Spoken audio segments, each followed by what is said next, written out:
Hello guys, আজকে চলে আসলাম দীর্ঘ পহেলা বৈশাখের প্রথম দিনেই চলে আসলাম আজকে আমি আমার এই রতন ভাইয়ের কাছে। এই রতন ভাই এসে দীর্ঘ প্রায় 30-35 বছর ধরে ফেলুন এই জায়গায় আমাদের মাঝখানে আছে। আমাদের সুখে দুঃখে শয়নে স্বপনে রাত্রে দিবারাত্রে 24 ঘন্টার ডিউটি অবস্থায় থাকি।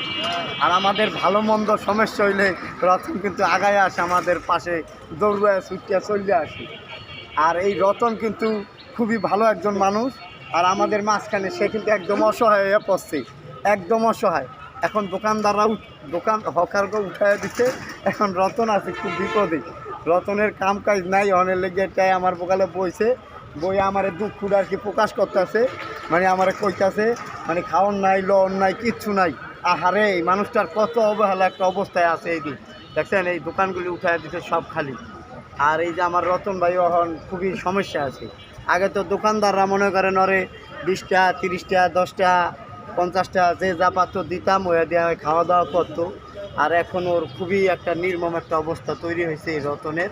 ও খুবই মানে বোবা টাইপ, বোবা, কথা কইতে পারে না, কিন্তু ও সবই বোঝে, কথা বুঝছেন। এই জন্য এই রতনের নিয়ে আজকে একটা এই যে আমি ইকবাল মোল্লা ইউটিউবের মাধ্যমে চলে আসছি আপনাদের মাঝখানে।